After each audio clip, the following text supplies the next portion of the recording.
আসসালামু আলাইকুম। নতুন একটি ট্যুর ব্লগে সবাইকে স্বাগতম। 2025 সালের এটি আমাদের প্রথম ট্যুর। প্রথমেই আমরা মেট্রো যোগে চলে এসেছি মতিঝিলে, আর এখান থেকে আমরা যাব সায়দাবাদ।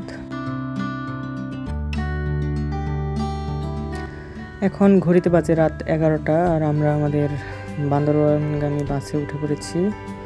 আর আমরা এবার ট্যুরে যাচ্ছি একটি ট্যুর গ্রুপের সাথে। যেহেতু আমরা মাত্র 3 জন মেম্বার, সেহেতু আসলে নিজেদের মতো ট্যুর অ্যারেঞ্জ করা সম্ভব নয়। এই জন্য আমরা এবার বেছে নিয়েছি ট্যুর বাস গ্রুপ। এই গ্রুপে আমাদের সাথে মোট 21 জন মেম্বার আছে।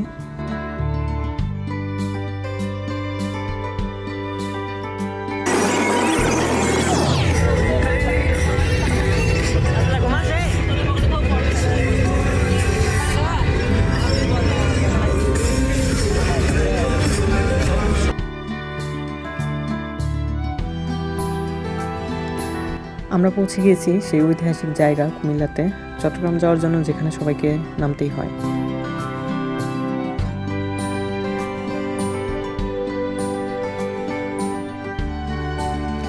সকাল 6টায় আমরা এখানে থেমেছি ফজরের নামাজের জন্য। নামাজ শেষ করে আমরা আবার যাত্রা শুরু করব।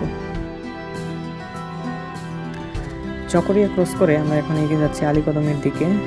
আর আলীকদমের যে রাস্তা আর এই যে সৌন্দর্য, যা ভাষায় প্রকাশ করার মতো নয়।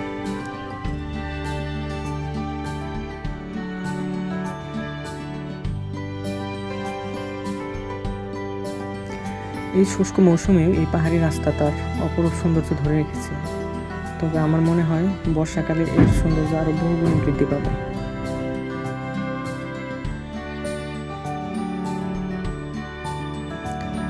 দুপাশের এই অপরূপ সৌন্দর্য দেখতে দেখতে আমরা চলে এসেছি মিরিঞ্জা ভ্যালিতে। আর মিরিঞ্জা ভ্যালি বর্তমান সময়ে বাংলাদেশের একটি বহুল আলোচিত এবং সমালোচিত আকর্ষণীয় টুরিস্ট স্পট বলা যায়। এবং আমাদের এই বাসেই অর্ধেক যাত্রী যারা এসেছে এই মিরিঞ্জা ভ্যালির ইভেন্টে, তো তারা হয়তো সামনে মিরিঞ্জা পয়েন্টে সবাই নেমে যাবে।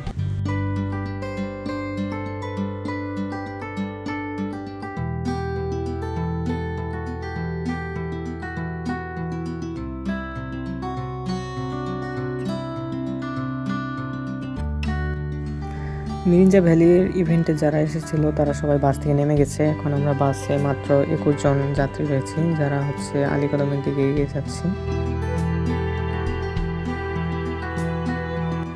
আমরা চলে এসেছি আলীকদম আবাসিক এলাকায়। তো এখানে আমরা ওয়েট করতেছি আমাদের সকালের নাস্তার জন্য। আব্দুল্লাহ, খাবার কেমন হয়েছে বলো? অনেক টেস্ট খাবার, অনেক মজাদার খাবার। আমি প্রথমবার খাচ্ছি। ধন্যবাদ ট্যুর বাসকে। আমরা চলে এসেছি আলীর গুহায়। ওই ব্রিজটা ক্রস করলেই হয়তো আলীর গুহায় সামনে চলে যাবো আমরা। তো চলুন যাওয়া যাক।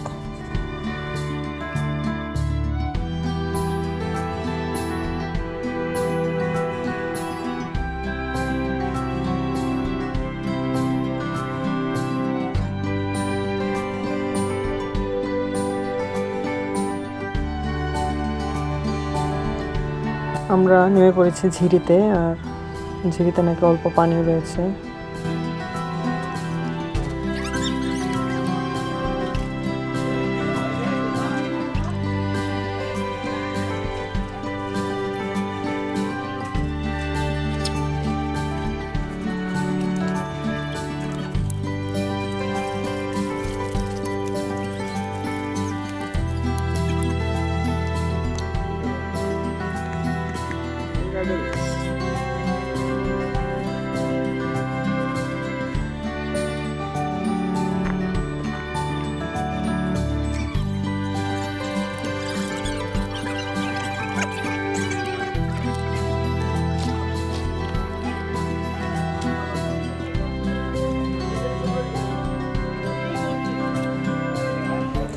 আমরা চলে আসছি আলীর গুহার উপরের পোর্শনটাতে। ছুটির দিন হওয়ায় এখানে ভিড় মোটামুটি ভালোই, তারপরে উপরে তো উঠবই।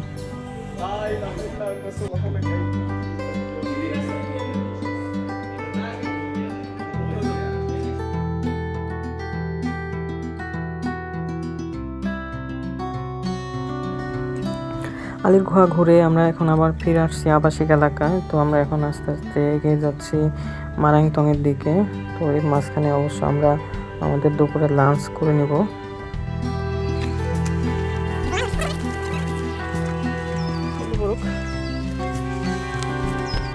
চলে আসছি আমাদের সেই হোটেলে, যেখানে আমরা দুপুরে লাঞ্চ করব, আর এই জন্য আমরা গোসল সেরে লাঞ্চের জন্য অপেক্ষা করছি।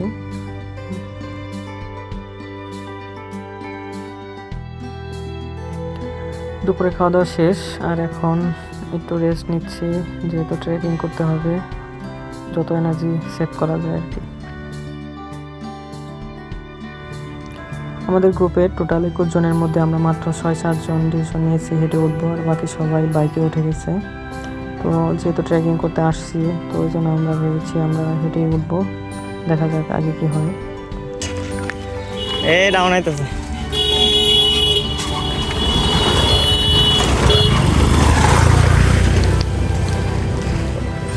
আব্দুল্লাহ, তারপর বলো, এক সপ্তাহ ডিউটি করার পরে বৃহস্পতিবার আইসা এই ধরনের ট্রেকিং আসার পরে তোমার অনুভূতি কি?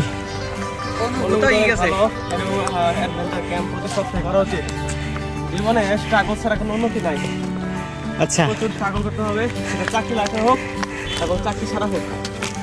তো রবিবার অফিস আছে না? রবিবার সকাল 10টা অফিস। আচ্ছা, এই বিশ্ব সুন্দরবন দিবসে তুমি বান্দরবন কি করো? দিবস হলো সুন্দরবন দিবস। হ্যাঁ, বান্দরবন হচ্ছে কাল। সুন্দরবন কেন নয়? সুন্দর বান্দরে ভরপুর।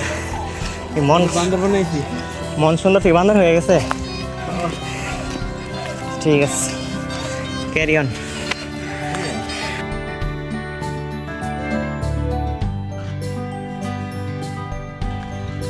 সেলফি, আপনারা আসো। কষ্ট রে ভাই, কষ্ট। টাকা দিয়ে কি করতে আসছো এখানে? টাকা দিয়ে এখানে কষ্ট নিতে আসছি। সারা বছর খাই যে চর্বি জমাইছো, এগুলা ভাঙতে হবে না?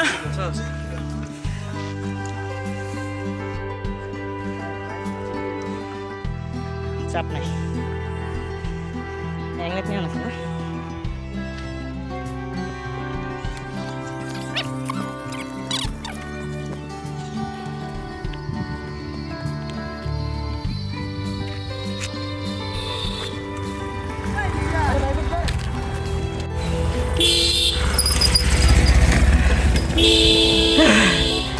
আব্দুল বনে আইস আইডা ভাই ভাই ভাই ব্যাপারও নেই। না তুই না রোবাস করস, কি করস না করস ব্যাপারস বয়স্ক রোবাস। হরমোন না গোস ছোট কথা। টেস্টোস্টেরন হওয়া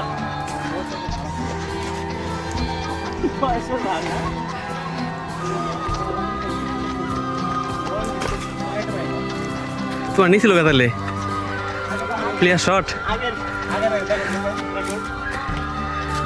দেখে নিছিল না?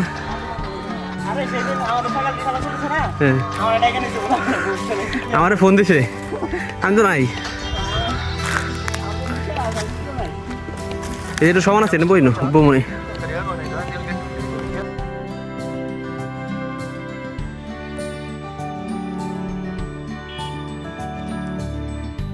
গত 40 মিনিট যাবৎ মারাংটাং উঠতেছি।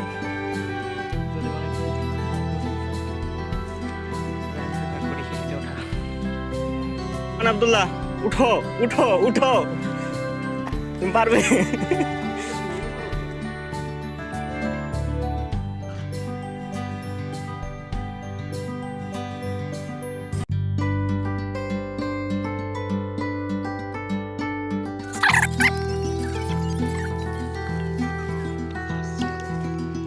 তুমি কি খাও?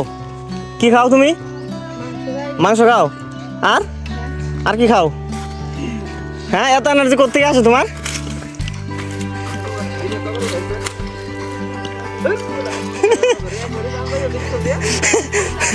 আগামী 2 বছর আর আমরা মিয়া তুমি 4 বার।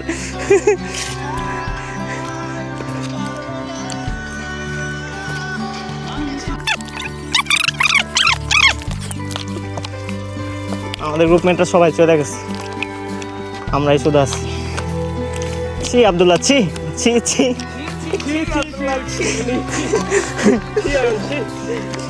আর শুধুমাত্র আব্দুল্লাহর জন্য আমরা পিছিয়ে পড়ে আছি, তাকে আমাদের ঠেলে উঠাইতে হচ্ছে, তার নাইট্রোজেন বুস্টার কাজ করতেছে না।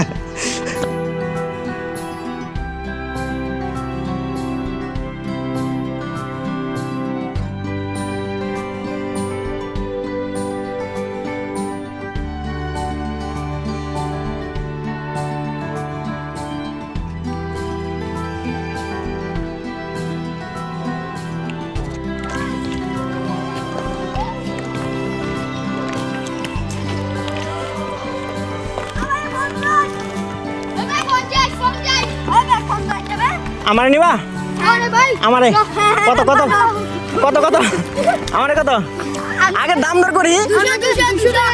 হ্যাঁ 200 নাই তো, তাহলে আমি বাইকে উঠতাম।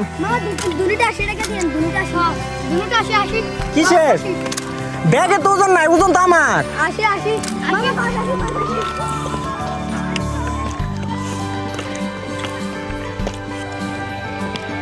এখন আমি শুয়ে পড়ার আগে আর থামবো না,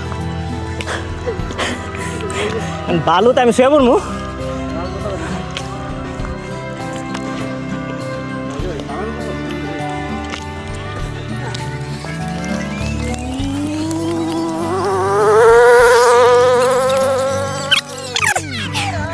যতগুলো ওপেনিং আছে এক্সটিভিটি সব বাতাস বেড়েছে। গার্লফ্রেন্ডকে ফাঁকি দেওয়া বান্দরবান আসলে এরকমই হয়। ওই গার্লফ্রেন্ড খুঁজতে আইছি বান্দরবান। বান্দরবান কি গার্লফ্রেন্ড থাকে? গার্লফ্রেন্ড থাকলেও লাভ নেই, ফিজিক্যালি আমি নট স্টেবল।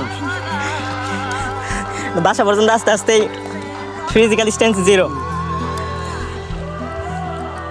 ভাই আসো। আব্দুল একটা রিসেট করে দেবো 300 কি ওটার উপরে 300 টাকা দাও, 300 টাকা দাও।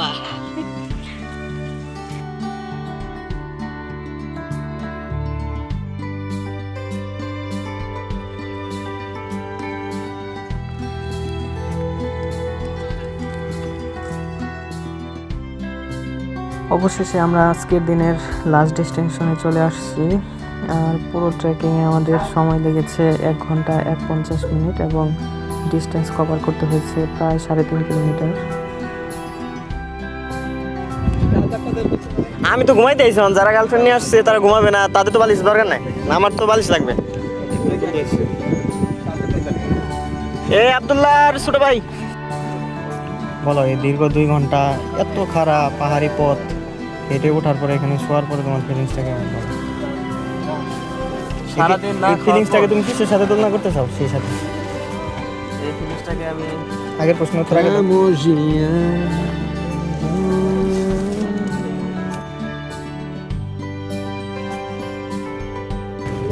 দীর্ঘ 24 ঘন্টা না খাওয়ার পরে 1 ফোঁটা পানি পেলাম। 1 ফোঁটা না 6 ফোঁটা? 1 ফোঁটা পাইছি আমি, অনেক শান্তি লাগতেছে। আর এখানে শোয়ার পরে মনে হচ্ছে আর এখান থেকে না উঠি, সারা জীবন এখানে থাকতে চাই, শুধু চাকরি চলে যেতে হবে। আমরা প্রতি ঘন্টা 1 কিলোমিটার করে আইছি। আচ্ছা তুমি বলো এখন, এখানে এত কষ্ট করে ওঠার পরে এখানে শুয়ে যে তুমি মজাটা পাচ্ছ, হ্যাঁ গার্লফ্রেন্ডে হাঁটলে কি এর থেকে বেশি মজা পাওয়া যায়? আমরা কি এটা পোস্ট করবি না? উত্তর দাও ভাইয়া। পোস্ট করবি কিনা এটা কর। আমি কি জানি? আচ্ছা তাহলে ওগুলো আমাদেরকে দিয়ে রেখে দিও। সত্য যেটা সেটা বলো। গার্লফ্রেন্ডের হাত ধরার উপরে কোনো শান্তি পৃথিবীতে নাই, ঠিক আছে? এই শান্তি পৃথিবীর মানে অলৌকিক একটা শান্তি, অ্যাস্থেটিক একটা পেস এর ভিতরে আছে, ঠিক আছে? তো এই যে হাইটে আসি না না এর সাথে কোনো কিছু অন্য কিছু বলতে পারোস। আচ্ছা ঠিক আছে, অন্য কিসের সাথে তুমি এটাকে কম্পেয়ার করতে পারো? এটা আমি কম্পেয়ার করতে পারি একটা পায়খানার সাথে।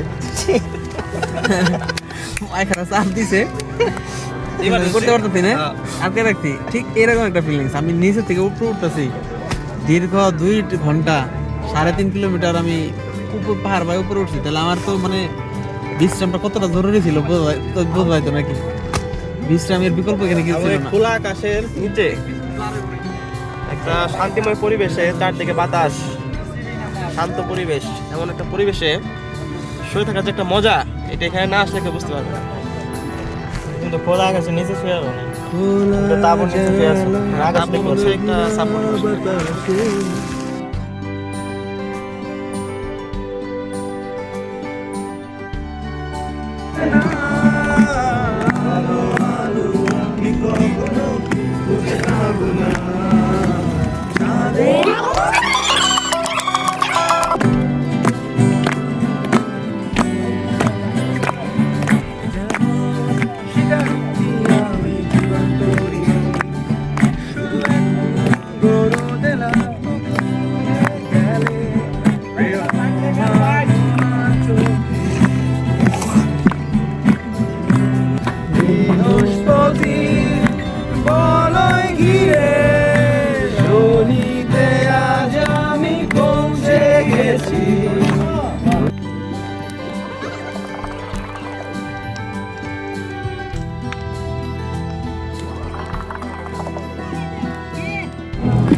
ডিনার শেষ করে আমরা কিছুক্ষণ পাহাড়ের উপরে বসেছিলাম। আজকে পূর্ণিমা রাত হওয়ায় চারদিকে অনেক দূর পর্যন্ত দৃশ্যমান হচ্ছে।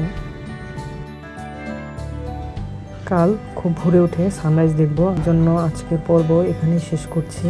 দেখা হবে আগামীকাল।